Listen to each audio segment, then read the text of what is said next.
ওম নমো ভগবতে বাসুদেবায়। জয় শ্রীকৃষ্ণ। রাধে রাধে। জ্যৈষ্ঠ মাস হচ্ছে বড়ই পুণ্য আর পবিত্র মাস।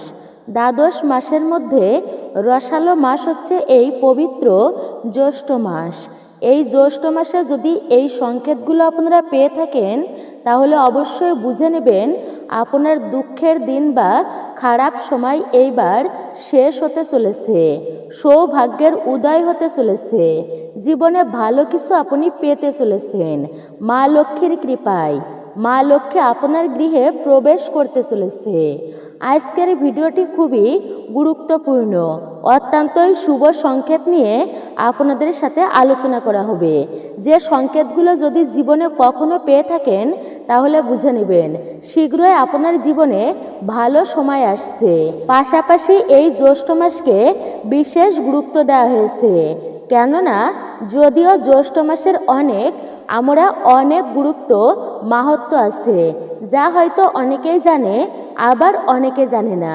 জ্যৈষ্ঠ মাসের গুরুত্ব আমরা ততটা দিই না, কিন্তু খুবই রসালো মাস এবং পবিত্র মাস। এই মাসেই কিন্তু শনি দেবতা জন্মগ্রহণ করেছিলেন।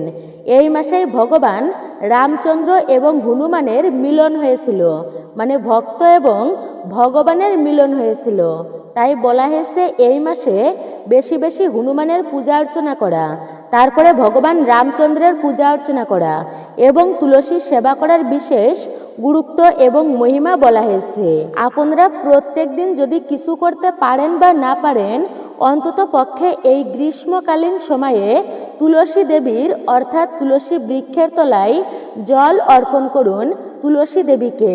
এতে ভগবান খুবই প্রসন্ন হয় এবং সেই ব্যক্তির সংসারে ধীরে ধীরে লক্ষ্মী বৃদ্ধি হয়। যারা প্রতিদিন এই জ্যৈষ্ঠ মাসে তুলসীর সেবা করে ভগবান শ্রীকৃষ্ণ তাদের প্রতি অত্যন্তই প্রসন্ন হয়। নমস্কার, আমি দীপা। দেশ ও দেশের বাইরে থেকে যে সকল দর্শকেরা এই মুহূর্তে আপনারা ভিডিওটি অন করেছেন সবাইকে সুস্বাগত জানাই রায়কিশোরী দীপা তথা সনাতন ধর্মীয় তথ্যমূলক চ্যানেলে। আমি সর্বদাই চেষ্টা করি সনাতন ধর্মের এমনই সকল গুরুত্বপূর্ণ বিষয়গুলি আপনাদের সামনে আলোচনা করতে। আসুন কিছুক্ষণ সময় আমরা ধৈর্য ধরে শ্রবণ করি জ্যৈষ্ঠ মাসের এই শুভ সংকেতগুলো সম্পর্কে। যদি আপনারা পেয়ে থাকেন তাহলে অবশ্যই বুঝে নেবেন শীঘ্রই আপনার জীবনে ভালো সময় আসছে, দুর্ভাগ্য শেষ হতে চলেছে। এবং যদি এই তথ্যগুলো জেনে আপনি সমৃদ্ধ হয়ে থাকেন অবশ্যই একটা লাইক করে যাবেন ভিডিওতে। কমেন্টে অবশ্যই আপনার ইষ্ট দেবতার নামটি একটি বারের জন্য হলেও লিখে যাবার জন্য অনুরোধ জানাচ্ছি। জয় শ্রীকৃষ্ণের জয়, জয় শ্রী বিষ্ণুর জয়, জয় মা লক্ষ্মী দেবীর জয় অবশ্যই লিখে জানাবেন আপনারা। তো অবশ্যই ভিডিওটি শুরু থেকে শেষ পর্যন্ত ভক্তি সহকারে শ্রবণ করুন। অনেক গুরুত্বপূর্ণ বিষয় থাকছে আজকের ভিডিওটির মাধ্যমে। আপনারা ভিডিওটি একদমই স্কিপ করবেন না, ভিডিও থেকে উপকৃত ও সমৃদ্ধ হবেন। তাহলে চলুন প্রবেশ করি আজকের মূল ভিডিওতে। প্রথমত আপনাদেরকে একটা কথা বলে দিচ্ছি, সেটি হচ্ছে সময়ের চাকা বড়ই অদ্ভুত। ভগবানের সেট আপ জগতের সৃষ্টি এমন, আজকে আপনি ভালো রয়েছেন কালকে আপনি ভালো নাও থাকতে পারেন। আজকে জ্বর কালকে ভাটা। জীবনে আজকে আনন্দ আছে কালকে দুঃখময়। তো আনন্দ এবং সুখ দুঃখের মধ্য দিয়েই যায় জীবনটা। একটা সময় আপনার ভালো সময় নিশ্চয় আসবে, সেটারই অপেক্ষা করছে আপনার জন্য। তাই কখনো আপনি হতাশ হয়ে পড়বেন না, নিরাশ হবেন না আপনার দুঃখের সময়। তাই যা হচ্ছে তাই হতে দিন। সৃষ্টিকর্তা আপনার জন্য ভালো কিছু, এর থেকে অধিক কিছু ভেবেই রেখেছে। শুধু তার উপরে আপনি ভরসা রাখুন। শুধুমাত্র তিনি নীরব শ্রোতা হয়েই সমস্ত কিছু তিনি দেখতে পাচ্ছেন। কিন্তু মনে রাখবেন একটা ব্যক্তির থেকে কেউ কখনো এড়াতে পারবে না, সেটা হচ্ছে স্বয়ং ভগবান। তার চোখ জীবনেও কখনো ফাঁকি দেওয়া যাবে না। একটা ব্যক্তির থেকে কখনো কিন্তু কেউ কোনো কিছু এড়াতে পারে না, আর সেই ব্যক্তিটা হচ্ছে স্বয়ং ভগবান শ্রীকৃষ্ণ। যদিও চিত্রগুপ্ত বলা হয়েছে, কিন্তু সেই চিত্রগুপ্তকে তিনি তো ভগবানের দূত। সেই ভগবানের থেকে কেউ কখনো কোনো কিছু লুকাতে পারে না। প্রতিটা ব্যক্তিকে ভগবান কিন্তু নীরব শ্রোতা হয়ে দর্শন করছেন তার কার্যকলাপ। তাই কখনো খারাপ কার্য করা উচিত নয়। মনে রাখবেন, সময় যখন বিচার করে তখন কোনো সাক্ষীর প্রয়োজন হয় না। সময়ের চাকা বড়ই অদ্ভুত। তাই বলবো, প্রত্যেক ব্যক্তিরা জীবনে সৎভাবে অবশ্যই চলবেন এবং সৎ কার্য করবেন। সৎভাবে জীবনযাপন আমরা প্রত্যেকে করব। আপাতত দৃষ্টিতে এইটুকুই, খারাপ সময় আসলেও জীবনে ভগবান, হ্যাঁ, কিন্তু আমাদেরকে তিনি পুরস্কার দিবেন এই সৎ পথে থাকার জন্য। আর তিনি পুরস্কৃত করে তার জীবনে কোনো চাওয়া পাওয়া থাকতে পারে না যাকে তিনি পুরস্কার প্রদান করেন। কি চাওয়া পাওয়া থাকতে পারে তার জীবনে? ভগবান যদি কৃপা করেন, ভগবানের কৃপা কিন্তু লাভ করা অতি সহজ নয়, আবার তা কঠিনও নয়। তাই বলবো, প্রথমত যে সংকেতটির কথা আপনাদেরকে বলবো, আর সেটি হচ্ছে বাড়িতে পাখির আনাগোনা বৃদ্ধি পাওয়া। মনে রাখবেন, বাড়িতে পাখির আনাগোনা বৃদ্ধি পাওয়া এটাকে খুবই শুভ এবং লক্ষ্মীময় বলা হয়েছে। আপনারা যারা গ্রামের বাড়িতে বাস করেন তারা লক্ষ্য করে দেখবেন যে আগের দিনে যে পশু পাখিরা ছিল, মানে একেবারে বিকালবেলা বাড়িতে কি খুব কিচিরমিচির শব্দ করতো পাখিরা এসে, কিন্তু বর্তমানে কি সেই রকম করতেছে? পাখি দেখা যায় না তেমনটা। সেই রকম কেন? হ্যাঁ, কেননা মানুষের অত্যাচারে বাড়তেছে। মানুষ হচ্ছে অত্যাচার বেশি করছে, মানুষ পশু পাখির উপর অত্যাচার করছে। তাই মানুষকে পশু পাখিরা পর্যন্ত এখন আর ভরসা করতে পারে না। মানুষের বাড়িতে এখন আর তেমন পাখির বাসা দেখা যায় না। আগের দিনে কত বাবুই পাখির বাসা দেখা যেত। বাড়িতে যদি বেশি বেশি পাখির আনাগোনা হয়, এটাকেও খুবই লক্ষ্মীময় এবং শুভ বলা হয়েছে। সকালবেলা প্রভাতকালে পাখির ডাক শ্রবণ করা এটা খুবই ভালো এবং শুভ সংকেত বলা হয়েছে। এমনকি এই মাসে, হ্যাঁ, এই মাসে শনি দেবতার জন্ম। তাই বলা হয়েছে আপনি সম্ভব হলে কিছু পশু পাখিকে আপনি ভোজন করাতে পারেন। গ্রীষ্মকাল জলদান করুন পাখিদের। পাখিদের জলদানের মাধ্যমেও ভগবান বহুরূপের সম্মুখী তোমায় সারি কোথায় খুঁজিছি ঈশ্বর, জীবে প্রেম করে সেই জন সে বিষয়ে ঈশ্বর। আপনার প্রতি অত্যন্তই প্রসন্ন হবেন ভগবান। আপনি যদি কাককে খাবার দান করেন, এর মাধ্যমেও শনি দেবতা প্রসন্ন হয়। তো মূল বিষয় হচ্ছে বাড়িতে পাখির আনাগোনা বৃদ্ধি, এটাকে খুবই লক্ষ্মীময় এবং শুভ সংকেত বলা হয়েছে। দ্বিতীয়ত, খারাপ বিষয়ে মন খারাপ থাকা, এগুলি করা একদমই উচিত নয়।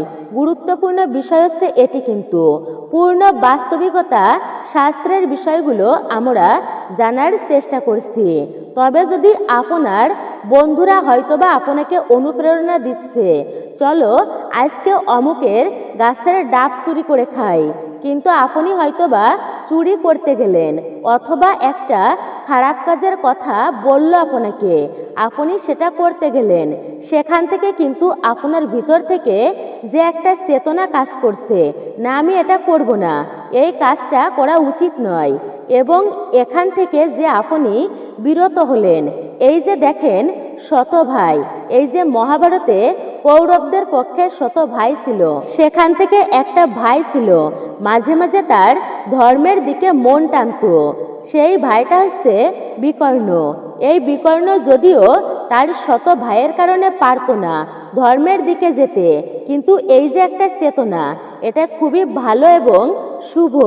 আপনি সেখান থেকে, সে হয়তোবা আপনি একটা খারাপ কাজ করতে গেলেন, কিন্তু যখন চেতনায় কাজ করলো, আপনি সাথে সাথে সেখান থেকে ফিরে আসলেন। এই চেতনাটা খুবই ভালো। শীঘ্রই মনে রাখবেন, এরকমটা যদি আপনার হয় তাহলে ভালো সময় আপনার জন্য অপেক্ষা করছে। এরকমটা হলে আপনি একদিনের ফল নিশ্চয় পাবেন। একদিন ভগবান নিশ্চয় আপনাকে কৃপা করবে, এখান থেকে আপনাকে ভালো কিছু ভালো স্তরে নিয়ে যাবে। ভগবান তো এরকম একটা সংকেত, এটাকেও খুবই ভালো এবং শুভ সংকেত বলা হয়েছে, যা ভগবান আপনাকে প্রদান করে। অনেকেই বলেন আর একটা গুরুত্বপূর্ণ বিষয়, আর সেটা হচ্ছে অনেকেই বলে থাকেন যে বাড়িতে যদি পিঁপড়ের আনাগোনা হয়, বিশেষ করে যে কোনো পিঁপড়া না, বড় বড় ওই যে আমরা গ্রামের ভাষায় ডাইয়া বলে থাকি, তো বড় বড় কালো পিঁপড়ে মানে বড় বড় কালো ডাইয়ার আনাগোনা বাড়িতে, বিশেষ করে আপনার গৃহ প্রাঙ্গণে বা ভাড়া বাড়িতেও যদি বৃদ্ধি পায়, এটাকেও খুবই শুভ এবং মঙ্গলময় মনে করা হয়। এর মানে হচ্ছে শীঘ্রই সেই গৃহে লক্ষ্মী বৃদ্ধি হবে, মা লক্ষ্মীর কৃপা শীঘ্রই সেই গৃহের উপরে বর্ষিত হতে চলেছে, এরকমটা বলা হয়েছে। তবে বাড়িতে কালো পিঁপড়ার আনাগোনা বৃদ্ধি খুবই ভালো এবং বলা হয়েছে যদি প্রদীপের আলো খুবই গুরুত্বপূর্ণ একটা বিষয়। সনাতন শাস্ত্রে আমরা বর্তমানে ঠাকুরের পূজার জন্য আমরা ব্যবহার করি কি, সেটা হচ্ছে মোমবাতি এবং ধূপকাঠি। কিন্তু এই মোমবাতি ধূপকাঠি এটা আমাদের সনাতন সংস্কৃতি নয়, এটা পাশ্চাত্য সংস্কৃতি। আবার আমরা কি করি, বর্তমানে একেবারে ট্রেন্ডিং চলতেছে বিদেশি প্রথা। সনাতন সংস্কৃতি এরকমটা নয়, সেটা হচ্ছে আমরা প্রদীপ নিভিয়ে মোমবাতিগুলোকে নিভিয়ে তারপরে জন্মদিন করি। কিন্তু আসলে জন্মদিন হচ্ছে এমন, ঠাকুরের উদ্দেশ্যে প্রদীপ প্রজ্বলিত করে সেই প্রদীপের আলো যতক্ষণ দীর্ঘায়ু হয়, মনে করা হয় সেই বাচ্চা দীর্ঘায়ু লাভ করবে।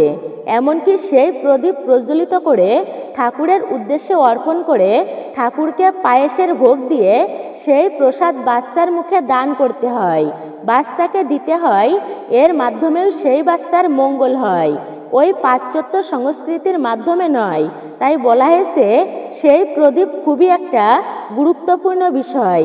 যেই ব্যক্তি প্রত্যাহ একটা প্রদীপ ঠাকুরের উদ্দেশ্যে অর্পণ করে তার জীবনে আর পুনর্জন্ম হয় না, এমনটা শাস্ত্রমতে বলা হয়েছে।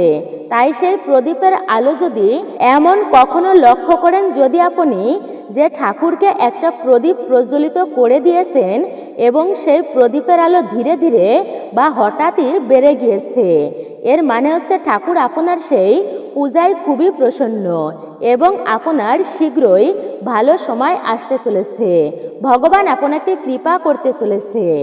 অপরদিকে যদি এরকম হয় আপনি কোথাও যাত্রা করবেন বা কোনো শুভ কাজের উদ্দেশ্যে যাবেন, আপনি ঠাকুরকে একটা প্রদীপ দান করেছেন, হয়তো বা যাত্রা করার সময় অথবা সেই দান প্রদীপটা অর্পণ নিবেদন করার সময় ঠাকুরকে হঠাৎ আপনি যেটি দান করেছেন, আপনি ঠাকুরকে প্রদীপ দান করেছেন, হয়তো বা যাত্রা করার সময় অথবা সেই দানটা মানে প্রদীপ অর্পণ নিবেদন করার সময় ঠাকুরকে হঠাৎই সেই প্রদীপ নিভে যাচ্ছে, এটাকে কিন্তু অশুভ বলা হয়েছে। মনে রাখবেন প্রদীপ নিভে যাওয়া অথবা কোথাও যাত্রা করবেন তখন হঠাৎ করে প্রদীপ নিভে যাওয়া, এটাকে খুবই অশুভ ও অমঙ্গলের সংকেত বলা হয়েছে। তবে মূলত হচ্ছে যদি ঠাকুরকে অর্পণ করা প্রদীপের আলো বেড়ে যায়, এটা খুবই শুভ এবং ভালো একটা সংকেত।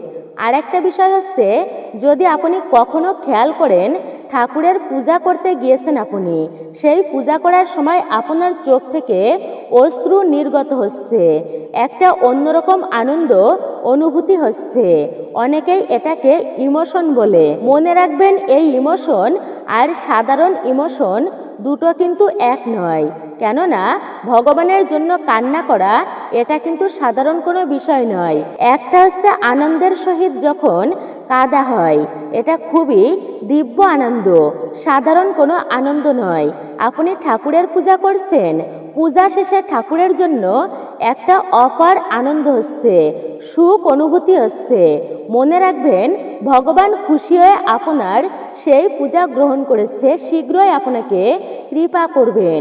এই জ্যৈষ্ঠ মাস চলাকালীন যদি আপনার বাড়িতে কোনো অতিথি আসে তাহলে তাকে কখনোই খালি হাতে ফেরাবেন না, আপনারা অবশ্যই কিছু না কিছু তাকে দান করবেন।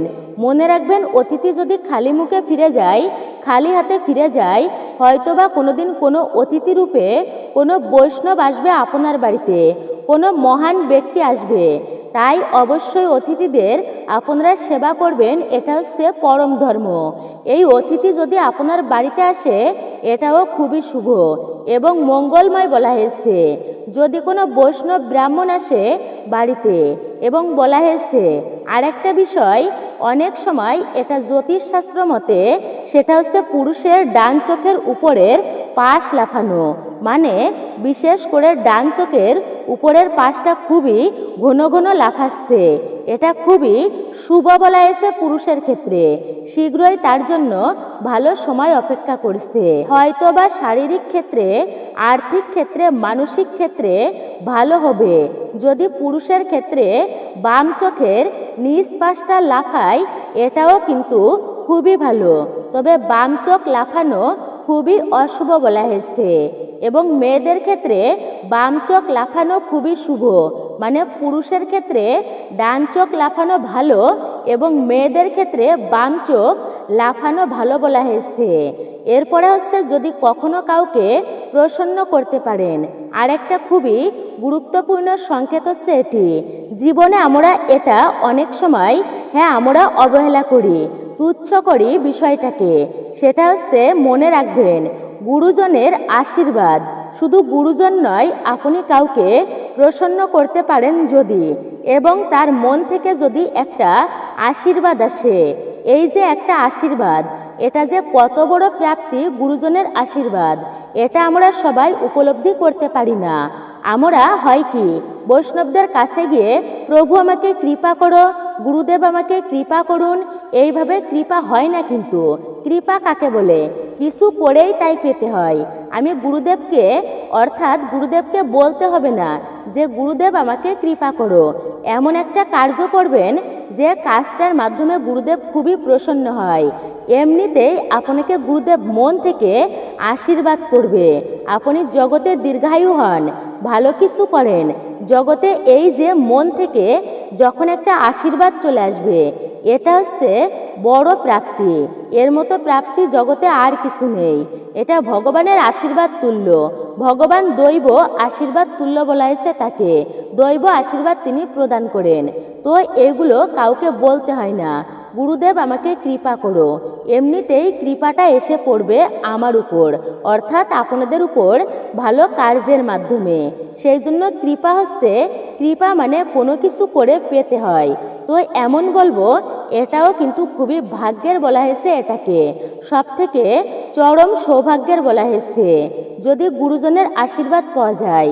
তাই গুরুজনের আশীর্বাদ এমন ব্যবহার করা উচিত সবাই যেন ভালো বলে, ভালো বলার জন্য নয়, কিন্তু জীবনে সুশীল ব্যবহার হওয়া উচিত প্রত্যেকের, যেন কোনো ব্যক্তি আমার দ্বারা কষ্ট না পায়। তো গুরুজনের আশীর্বাদ পাওয়া খুবই শুভ এবং ভালো সংকেত বলা হয়েছে। আর একটা বিষয় হচ্ছে সেটা এই যে কলিযুগ, এই কলিযুগে কিন্তু ধর্মপথে মন নেই তেমন অনেকের, আগ্রহ নেই। কিন্তু এমন যদি হয় যে আমরা এই কলিযুগের মধ্য দিয়েও হয়তোবা আমি অনেক গরিব হয়েছি, অনেক খারাপ সময় আমি এই খারাপ সময়ের মধ্য দিয়ে কিভাবে যে অতিবাহিত করছি শুধুমাত্র আমিই জানি। কিন্তু এই কঠিন সময়ের মধ্যেও ভগবানের প্রতি ভক্তি একটুও কমেনি, বরং আরও তা বৃদ্ধি পাচ্ছে। ভগবানকে স্মরণ করা ভুল হয়নি, এটাও কিন্তু খুবই শুভ ও গুরুত্বপূর্ণ সংকেত বলা হয়েছে। কলিযুগ হচ্ছে দোষের যুগ। এই যুগে দোষ ভরাপূর্ণ, অর্থাৎ দোষে পরিপূর্ণ। তবুও বলা হয়েছে সেই দোষের মধ্য দিয়েও মানুষ যদি ভগবানকে স্মরণ করে মন থেকে, সমুদ্রের মধ্যেও যদিও কোনো ব্যক্তি ভগবানকে স্মরণ করে যে মহা বিপদে পড়েছি, সেখান থেকেও যদি ভগবানকে স্মরণ করে, এটাও কিন্তু খুবই শুভ এবং ভালো সংকেত বলা হয়েছে। খুবই গুরুত্বপূর্ণ যে বিপদেও ভগবানকে স্মরণ করতে ভুলেননি এবং সুখের দিনেও ভগবানকেই স্মরণ করছেন। শুধুমাত্র জ্যৈষ্ঠ মাসেই নয়, এই সংকেতগুলো আপনি যে কোনো মাসে যদি পেয়ে থাকেন, মনে রাখবেন এগুলো খুবই ভালো এবং মঙ্গলময় সংকেত। যদি আপনি কঠিন সময়ের মধ্য দিয়েও ভগবানকে স্মরণ করা না ভুলেন, ভগবানকে বেশি বেশি স্মরণ করেন, এটা সবথেকে শুভ সংকেত বলা হয়েছে। মনে রাখবেন আজকে আপনার খারাপ সময় থাকলেও একদিন ভগবান আপনাকে কৃপা করবেন। নিঃসন্দেহে ভগবান আপনাকে কৃপা করবে, এটা খুবই শুভ এবং ভালো সংকেত। আজকে যে রাত্রি রয়েছে কাল যে দিন হবে না এমনটা কিন্তু নয়, শীঘ্রই আপনার জন্য সুখও অপেক্ষা করবে, শুধু সময়ের ব্যবধান মাত্র। হে অর্জুন, তোমার সম্মুখে যত ব্যক্তিদের দেখতে পাচ্ছ সবাই মৃত, শুধু সময়ের ব্যবধানে সেগুলো দেখতে পাচ্ছ না। তুমি ভগবান শ্রীকৃষ্ণকে সন্দেহ করছো, তোমার মনে সংশয় রয়েছে। শ্রীকৃষ্ণ অর্জুনকে বলেছিলেন, তাই বিশেষভাবে বলবো আপনারা অবশ্যই এই যে পুণ্য পবিত্র মাসে আপনারা মানুষকে দান করবেন সাধ্য সামর্থ্য অনুযায়ী, এবং বৈষ্ণবদেরকে আপনারা দান করবেন। বাড়িতে এলে খালি হাতে আপনারা ফেরাবেন না। বিশেষ করে আপনারা যদি এই সংকেতগুলো পেয়ে থাকেন আপনাদের জীবন পরিবর্তন হতে চলেছে। আর একটা সংকেত হচ্ছে সবথেকে গুরুত্বপূর্ণ সংকেত আমি মনে করি, আর সেটা হচ্ছে কারোর মাধ্যমে কষ্ট পাওয়া। মনে রাখবেন, জীবনে সেই ব্যক্তি ভালো কিছু করতে পারে যেই ব্যক্তি অপরের মাধ্যমে কষ্ট পায়। আপনি সাকসেসফুল ব্যক্তিদের যদি ইতিহাসগুলো পড়েন, লক্ষ্য করে দেখবেন তারা জীবনে কষ্ট পেয়েছে, কষ্ট পাওয়ার পরেই ব্যক্তিরা ভালো কিছু করতে পারে। কেননা জীবনে যদি দুঃখ না আসে, কষ্ট না আসে, সেই ব্যক্তি ভালো কিছু করতে পারে না সহজে, তার মাধ্যমে ততটা ভালো কিছু হয় না। মনে রাখবেন, এই যে অলংকার মানে স্বর্ণকে অলংকারের রূপ দিতে হলে হাতুড়ের বাড়ি দিতে হয়, কেননা তাকে অলংকারের রূপ দিতে হবে।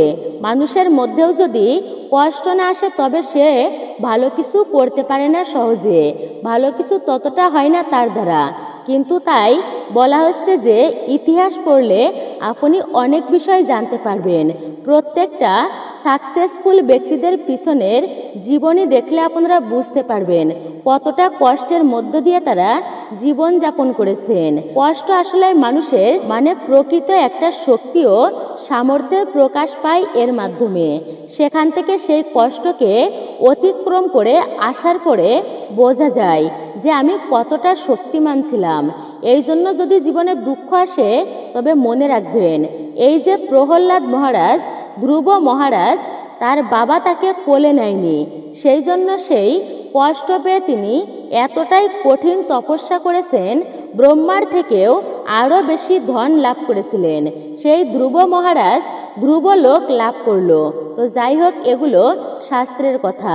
অনেকেই হয়তোবা অনেকের আপনাদের খারাপ লাগতেছে যে তবে এগুলো প্রকৃত জানা দরকার, এবং বিশেষভাবে কষ্ট আসবেই মানুষের জীবনে, দুঃখ আসবেই।